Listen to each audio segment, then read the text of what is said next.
আসসালামু আলাইকুম ওয়া রাহমাতুল্লাহি ওয়া বারাকাতুহু বিসমিল্লাহ আলহামদুলিল্লাহ ওয়াসসালাতু ওয়াসসালামু আলা রাসূলিল্লাহ ওয়া বা'দ।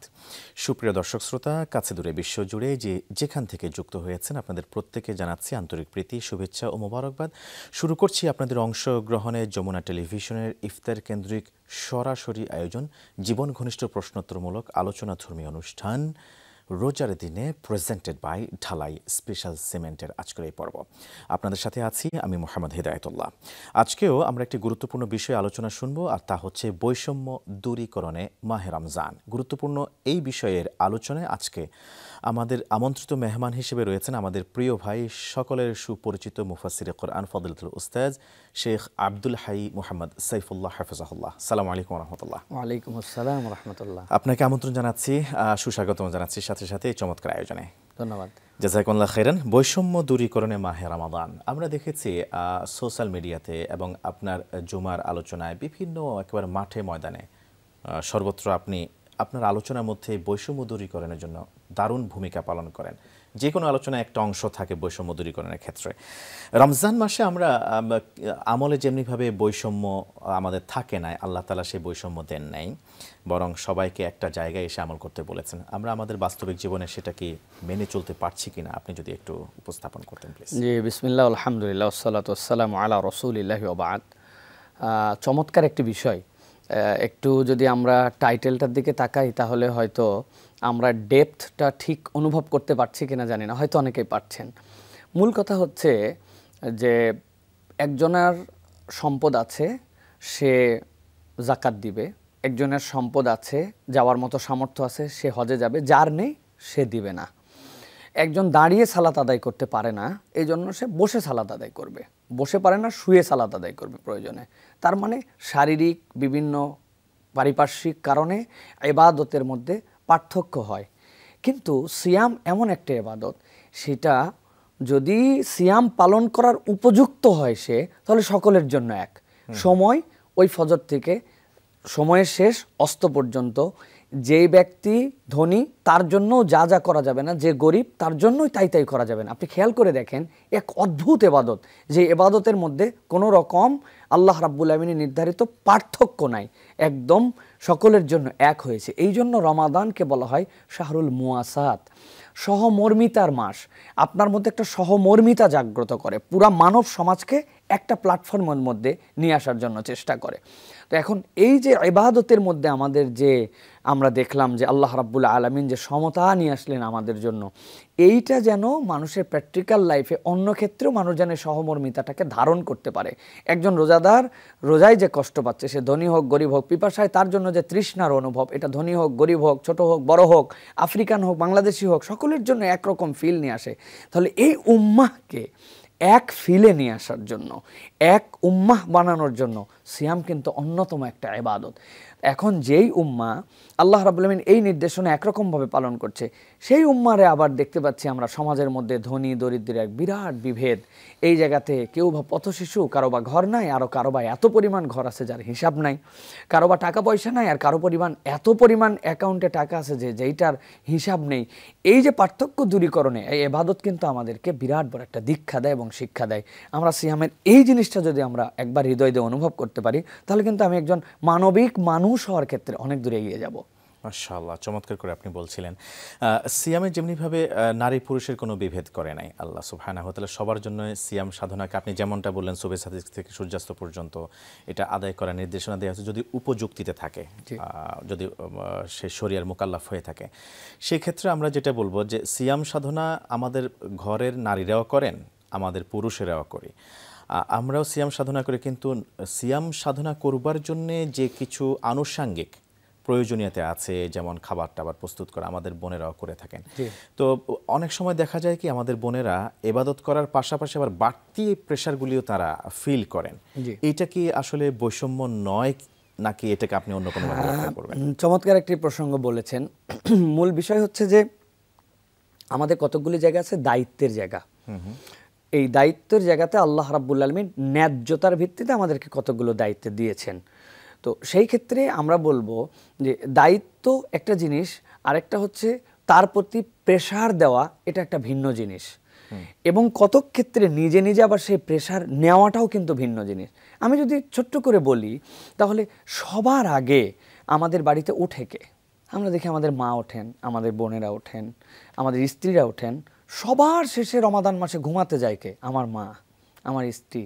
কেন সবার আগে উঠলো? আমার জন্য খাবার রেডি করলো, আমার জন্য ডাইনিং টেবিল প্রস্তুত করে দিল, আমি এরপরে খেতে বসে গেলাম, খেতে বসে যাওয়ার পরে এরপরে আমি হাতটা ধুয়ে ফেললাম, ধুয়ে ফেলার পরে প্রয়োজনে আমি প্লেটটা পর্যন্ত সেখানে সরালাম না, আমি ফজরের নামাজে চলে গেলাম, এরপরে আমার স্ত্রী আমার মা সেইগুলো সব সরায় রাখলো। বাড়িতে যদি দিনের বেলা কোনো রোজা রাখার উপযুক্ত না এরকম সন্তান থাকে তাদের জন্য খাবার রেডি করলো, এরপরে বিকাল হতে হতে সন্ধ্যার রান্না, এরপরে ইফতার, আমরা সবাই ইফতার নিয়ে বসে আমরা কোরআন তেলাওয়াত করতেছি, আমরা মেসওয়াক করতেছি, উনি তখন পর্যন্ত পেঁয়াজি ভাজা শেষ হয় নাই, বেগুনি ভেজে শেষ হয় নাই, আমি আবার তাকে বলতেছি সব করলা, চপটা আজকে বানাতে তুমি পারলা না। মানে আমি এই প্রেশার ক্রিয়েটের দলের লোক কিনা?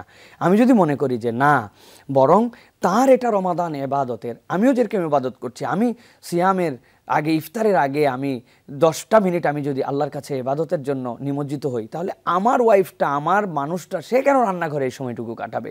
সে কেন প্রত্যেক দিন কেবলমাত্র টেবিলটুকু গুছাবে? কেন আমি একদিন গুছাতে পারবো না? সে সবার শেষে ঘুমাতে যায়, আমি সেই সময় শুয়ে শুয়ে তারাবি পড়ে এসে আমি মোবাইল চাপতেছি আর ওয়ার্ল্ড দেখতেছি আমি আমার সামনে, কিন্তু সে ওই সময়ও গুছায় আবার ফজরের প্রস্তুতি নিচ্ছে। এইটা যদি একজন পুরুষ অনুভব না করেন, ফ্যামিলির মধ্যে যদি এইরকম একটা দায়বদ্ধতার জায়গা থাকে যে সে শুধু এইটা করবে আর আমি শুধু উপভোগ করব, তাহলে অবশ্যই এটা বৈষম্য হবে। এই ক্ষেত্রে আল্লাহ রাব্বুল আলামিন আমাদেরকে সহমর্মী হতে বলেছেন। বারবার আমরা একটা কথা বলি যে এখনকার সমাজ আমাদেরকে প্রতিযোগিতায় নিমজ্জিত করেছে, তোমাকে পারফেক্ট হতে হবে, তোমাকে প্রতিযোগিতায় জিততে হবে। অথচ ইসলাম বলতেছে প্রতিযোগিতা, ইসলাম বলছে সহযোগিতা। তাআওয়ানু আলাল বিররি ওয়াত তাকওয়া ওয়ালা তাআওয়ানু আলাল ইসমি ওয়াল উদওয়ান। তুমি সহযোগী হও, আপনি আপনার স্ত্রীর সহযোগী, আপনি আপনার স্বামীর সহযোগী। এই দুই ভালোবাসাই না আমাদের সংসার। শেখ আহমদুল্লাহ একটা কথা বলেন, এই কথাটা আমার দিলের মধ্যে ঢুকে গেছে একবারে। উনি বলেন, দেখেন, মেয়েদের প্রতি আমাদের অনেক দয়া করা উচিত। দয়া বললেও অনেক ক্ষেত্রে এটা হয়তোবা তারা ভিন্ন সেন্সে নিতে পারেন। ভালোবাসা দেখানো উচিত, অনুকম্পা থাকা উচিত আমাদের। একজন মেয়ে লেখাপড়া শিখেছেন কার কাছে? তার বাবা মার কাছে, বাবা মার খরচে। ওই মেয়ে রান্না বাড়া, এই হাঁড়ি চুলা, এটা কার কাছে শিখেছেন? তার মায়ের কাছে, তার বাড়িতে। তিনি ঘরকন্যা, ঘর গুছানো, সৌন্দর্য পরায়ণতা, এই কাজগুলি কার কাছে শিখেছেন? তার মায়ের কাছে। এখন উনি উনার বাপ মায়ের টাকায় পড়ালেখা শিখে এসে সার্ভিস দিচ্ছেন কার সন্তানকে? আমার সন্তানকে, আমাদের সন্তানকে। উনি রান্না করতেছেন কার সংসারে? ওইখানে শিখে এসেছেন, সার্ভিস দিচ্ছেন আমাদের এখানে। উনি ঘর গোছানো সব কিছু শিখে এসেছেন তার মায়ের কাছ থেকে, সার্ভিস দিচ্ছেন আমার এখানে।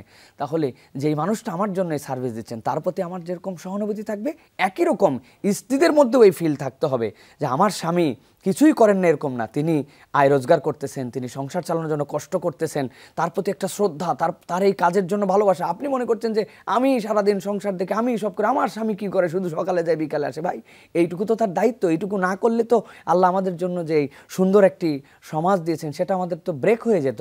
সুতরাং স্বামী স্ত্রীর প্রতি, স্ত্রী স্বামীর প্রতি এই সহমর্মিতা, এটাই হচ্ছে শাহরুল মুআসাত, এটা হচ্ছে রমাদান। এখন স্বামী কথায় কথায় স্ত্রীর ভুল ধরেন, কথায় কথায় তারে খোঁচান, এটা না করলে, এটা করলে কেন, এটা এরকম হলো কেন, একই তরকারি কতবার খাওয়া যায়। আপনি এরকম কথা বলতেছেন, কিন্তু আপনি একবার অনুভব করতেছেন এই বেচারিও রোজা আছে, এই বেচারি কী পরিমাণ এফোর্ট দিচ্ছে আমাদের জন্য।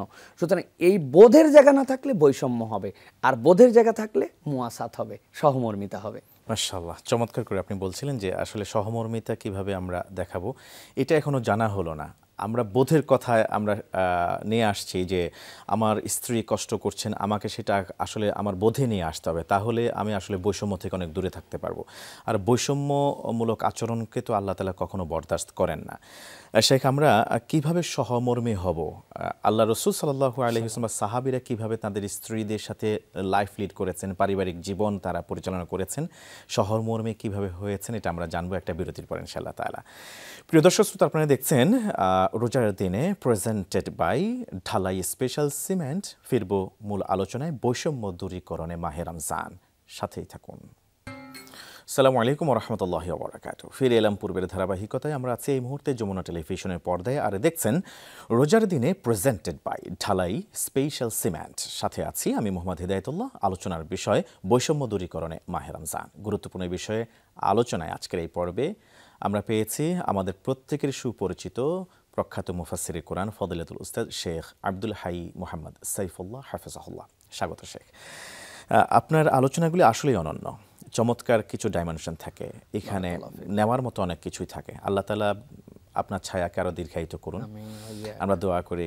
এই পর্যায়ে কি আমাদের টিভি স্ক্রিনে এই মুহূর্তে তাকিয়ে থাকা দর্শকদের জন্য বলবেন কি করে আমরা বৈষম্য থেকে মুক্ত হয়ে আমরা আমাদের স্ত্রীদের প্রতি এবং সুন্দর একটা সমাজ বিনির্মাণে আমরা পরস্পরকে সহযোগিতাপূর্ণ আচরণ করতে পারি, একটু যদি আমি সংক্ষিপ্তভাবে 5টি বিষয়ের দিকে আমি মনোযোগ আকর্ষণ করার জন্য চেষ্টা করব।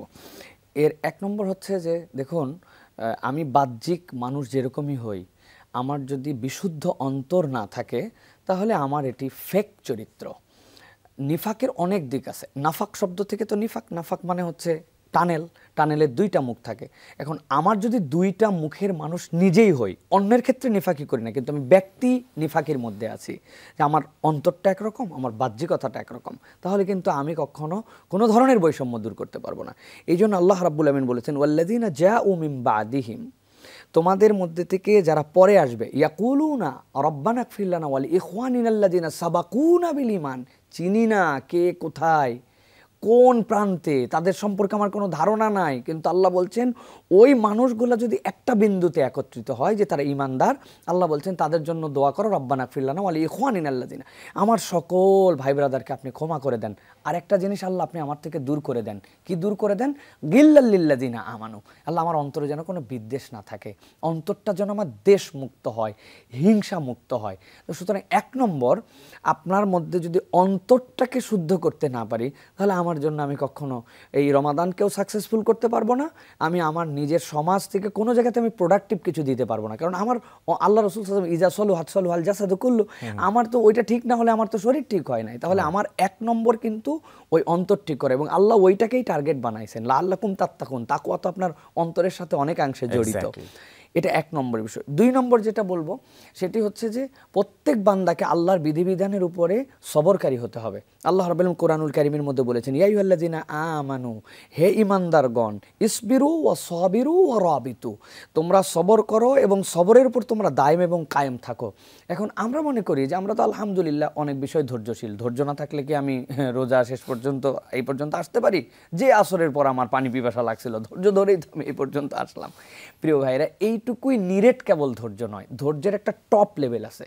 টপটা ওলামায়ে কেরাম বর্ণনা করেছেন। আর সবরুল উলিয়া হচ্ছে আল্লাহর বিধানের উপরে আপনি ইস্তেকামত থাকবেন। দুনিয়া একদিক, আমার রব নিষেধ করেছেন, সুতরাং আমি আমার রবের নিষেধাজ্ঞাকে কখনো অমান্য করি না। এটা হচ্ছে মূল আপনার জন্য আল্লাহ রাব্বুল আমিনের পক্ষ থেকে সবর।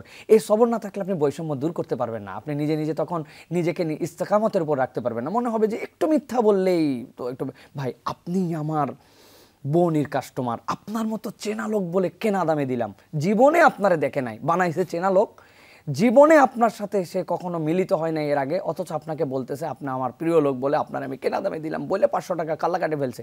তার মাল হালাল, তার দোকান হালাল, ব্যবসা বৈধ, কিন্তু সবর করে থাকতে পারে না আল্লাহর বিধানের উপরে, মিথ্যার মধ্যে চলে গেছে, সে হারামের মধ্যে চলে গেছে। সুতরাং সেই জায়গা থেকে কিন্তু তখন বৈষম্য দূর করতে পারেন। তাহলে এই সবরটা আপনাকে করতে হবে। এটা গেল 2 নম্বর। 3 নম্বরে যেটা বলবো যে আমাদের জন্য একটা বিশ্বস্ত মানুষ হতে হবে। বিশ্বস্ত মানুষ না হলে কিন্তু আমরা আল্লাহ রাব্বুল আলামিনের কাছে কাঙ্ক্ষিত লক্ষ্যে পৌঁছাতে পারবো না। আল্লাহ রাসূল সাল্লাল্লাহু আলাইহি ওয়াসাল্লাম বলেছেন, ইন্নাল্লাহা ইয়ামুরুকুম আন তুআদ্দুল আমানাত ইলা আহলিহা, আল্লাহ রাব্বুল আমিন দায়িত্ব দিয়েছেন যে তোমার আমানত তুমি যথোপযুক্তভাবে তার যার কাছে পৌঁছানোর কথা তার কাছে পৌঁছায় দিবে। হযরত ওসমান ইবনে তালহা রাদিয়াল্লাহু তাআলার কাছে, তখনও তিনি মুসলমান হন, নবীজি সোম আর বৃহস্পতিবার দিন খানায় কাবার দুয়ার খোলা হতো। নবীজি বললেন, আমাকে কি ওসমান একটু ভিতরে ঢুকতে দিবা? ওসমান বিন তালহা বললেন, অসম্ভব ব্যাপার, আপনাকে ভিতরে ঢুকতে দেবো মানে কিভাবে? আমার ভিতরে ঢোকার জন্য কোনো পারমিশনই আপনার নেই। উল্টা রাসূলুল্লাহ সাল্লাল্লাহু আলাইহি ওয়াসাল্লামকে সে আরও বেশি কিছু খারাপ কথা বলে বসলো। রাসূলুল্লাহ সাল্লাল্লাহু আলাইহি ওয়াসাল্লাম খুব মনে কষ্ট পাইছেন, কিন্তু বললেন একদিন এই খানায় কাবার চাবি কিন্তু আমার কাছে আসবে।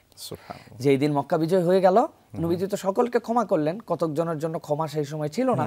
তাদের ক্ষেত্রে 2টা অপরাধ ছিল, একটা হচ্ছে তারা রাহাজানি করেছিল, আর 2 নম্বর তারা হত্যার সাথে জড়িত ছিল। আল্লাহ রাসূল তাদেরকে ক্ষমা ছাড়া সবাইকে ক্ষমা করে দিলেন। এখন রাসূলুল্লাহ সাল্লাল্লাহু আলাইহি ওয়াসাল্লামের পরে খানায় কাবা খুললেন, ভিতরে গেলেন, সালাত আদায় করে বেরিয়ে আসলেন।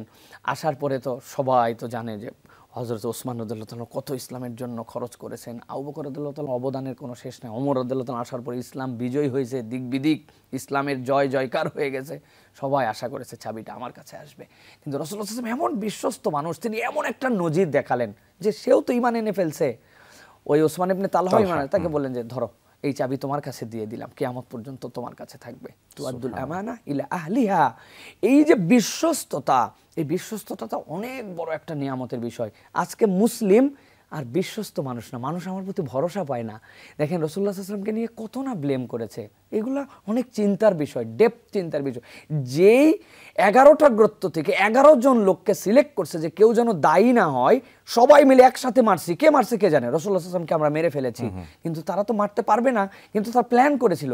কিন্তু ওইগুলো একটা লোক চিন্তা করে নাই, যারে আমার বউয়ের কাছে তার স্বর্ণ না রেখে আমি মুহাম্মদ সাল্লাল্লাহু আলাইহি ওয়াসাল্লামের কাছে রেখেছি, আমার সম্পদ ব্যবসাটা সামনে সিরিয়ায় সফরে যাব, রিহলাতা সিতাই ওয়াসাইব, ওই সম্পদ আমি তখনও রসুলের কাছে রাখছি। ওরা তখনও চিন্তা করে না যে আগে সম্পদগুলো নেই, এই লোকের মাইরে ফেললে তো আমার জন্য বিপদ। তারা জানতো মরে গেলেও এই লোকের কাছে আমানত ঠিক থাকবে। সুবহানাল্লাহ। তার উম্মত হিসাবে আমরা বিশ্বস্ততার জায়গায় নাই ভাই, আমরা একটুকু আমাদের ট্রাস্ট নাই আমাদের, আমরা পুরো এলোমেলো করে ফেলেছি। সুতরাং 3 নম্বর, আমাকে বিশ্বস্ত মানুষ হতে হবে।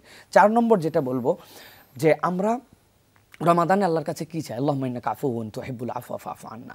আল্লাহ আপনি ক্ষমাশীল, ক্ষমা পছন্দ করেন, আমাকে ক্ষমা করেন। আল্লাহ কাকে ক্ষমা করবেন? আমি যদি ক্ষমাশীল মানুষ না হই, আমার উদার দৃষ্টিভঙ্গিতে আমি যদি মানুষকে, মানবতাকে জন্মে ক্ষমার দীক্ষা আমার নিজের ভিতরে না নিতে পারি, আমি কেমনে আল্লাহর কাছে ক্ষমা প্রত্যাশা করতে পারি? সুতরাং ক্ষমাশীল মানুষ বিনয়ী হয়, ক্ষমাশীল মানুষ ওয়াইড সেন্সের হয়, ক্ষমাশীল মানুষ আল্লাহ রাব্বুল আলামিনের প্রিয় পাত্র হয়। অতএব আমাদেরকে ক্ষমা করার এই মেন্টালিটিটা আমাদের মধ্যে থাকতে হবে। আল্লাহ রাব্বুল আলামিন অনেক বড় বড় আয়াতে কারিমার মধ্যে, সূরা মায়েদার মধ্যে বিষয়ে বিস্তারিত আলোচনা এসেছে। আল্লাহ রাব্বুল আলামিন ক্ষমার বিষয়ে যেগুলো কথা বলেছেন, আল্লাহ রাব্বুল আলামিন সূরা মায়েদার 13 নম্বর আয়াত, আমার দর্শককে বলবো যদি সুযোগ থাকে আপনারা দেখে নেবেন। আল্লাহ রাব্বুল আলামিন সেই জায়গায় বলেছেন একদল লোক আছে, তারা কীরকম, ও জাআলনা কুলুবুহুম কাসিয়া, যাদের অন্তর শক্ত হয়ে গিয়েছে। তারপরে বিমা নাকদিহিম মিসাকিহিম, আল্লাহ রাব্বুল আলামিন বলছেন তাদেরকে আল্লাহ অভিসম্পাত করেছেন, কেন তা আল্লাহর নির্দেশ থেকে তারা নিজেদেরকে সরিয়ে নিয়েছিল। আল্লাহ রাব্বুল আলামিন এরপরে তাদেরকে বলেছেন ইউহারিফুন আল কালিমান মাওয়াদিহি, আল্লাহর কালামকে পর্যন্ত বিকৃত করে ফেলেছে। আল্লাহ সব শেষে বলেছেন যে ফাআফু আনহুম ওয়াসফাহু, এরা একটুখানি অন্যরকম, এদেরকে আপনি ক্ষমা করে দেন আর এদের সঙ্গ ত্যাগ করেন, এদের সাথে থেকেন। আল্লাহ তারপরেও বলছেন এত অপরাধ করার পরেও ক্ষমা করেন, এটাই গুণ। সেখানে আমরা ক্ষমাশীল না, আমাদের এই ক্ষমা করার গুণটা অর্জন করতে পারি। সর্বশেষ 1 সেকেন্ডে বলি বিনয়। যার সাথে বিনয় আছে তার সাথে জীবনে সব আছে। উদ্ধত মানুষ কখন আল্লাহ রাব্বুল আলামিনের পছন্দ না, কারো পছন্দ না। সুতরাং এই বিনয় যদি আমার মধ্যে না থাকে, তাহলে আমি আসলে মানুষ হতে পারি নাই। সুবহানাল্লাহ, চমৎকার আলোচনা। এই স্বল্প সময়ে এই চমৎকার আলোচনা শুনে আসলে তৃপ্তি মেটে না, তবে যতটুকু শুনেছি আল্লাহ তাআলা আমাদের আমল করার তৌফিক দান করুন। অনেক ধন্যবাদ জানাচ্ছি আপনাকে আমাদের স্টুডিওতে এসে সময় দেওয়ার জন্য। জাযাকুমুল্লাহ খাইরান। প্রিয় দর্শক শ্রোতা, আমরা এতক্ষণ পর্যন্ত আমাদের আমন্ত্রিত সম্মানিত স্কলারের কাছ থেকে জানবার চেষ্টা করছিলাম বৈষম্য আমরা কিভাবে দূরী করব। আমরা 5টি পরামর্শ পেয়েছি। আসুন আমরা প্রত্যেকেই তা অক্ষর অক্ষর মানার চেষ্টা করি, দেখবেন সত্যিই আমি বদলে যাব, আমার পরিবার বদলে যাবে, সমাজটাও পাল্টে যাবে, নতুন একটি পৃথিবী আমরা উপভোগ করতে পারবো। আল্লাহ তাআলা আমাদের আমল করার তৌফিক দান করুন। রোজার দিনে প্রেজেন্টেড বাই ঢালাই স্পেশাল সিমেন্টের আজকের এই পর্ব থেকে বিদায় নিচ্ছি আমি মোহাম্মদ হিদায়াতুল্লাহ। দেখা হবে পরবর্তী পর্বে। আল্লাহ সুবহানাহু ওয়া তাআলা সবাইকে ভালো রাখুন, সুস্থ রাখুন। হাদা মা ইনদি ওয়াল ইলমু ইনদাল্লাহ আলাইহি তাওয়াক্কালতু আলাইহি ওয়া আনিব। ওয়াসসালামু আলাইকুম ওয়া রাহমাতুল্লাহি ওয়া বারাকাতুহু।